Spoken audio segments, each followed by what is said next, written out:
राज्यभरात मुसळधार पाऊस. परभणीच्या जिंतूर तालुक्यात ढगफुटी सदृश्य पाऊस. जळगाव, हिंगोली, जालना, रत्नागिरी, छत्रपती संभाजीनगरमध्ये नदी नाल्यांना पूर, तर अमरावती शहरात दुकानांसह रुग्णालयात पाणी शिरलं.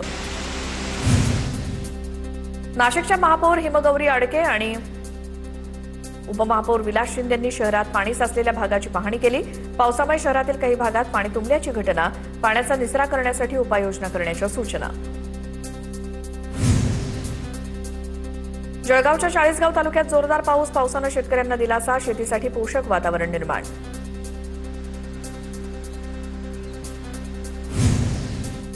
जळगाव शहरासह जिल्ह्यातल्या अनेक भागात मध्यरात्रीपासून पावसाची जोरदार बॅटिंग. पहिल्याच पावसात जळगाव शहरातील रस्त्यांची दाणादाण. रस्त्यावरील खड्ड्यांमध्ये ठिकठिकाणी मोठ्या प्रमाणात पाणी साचलं.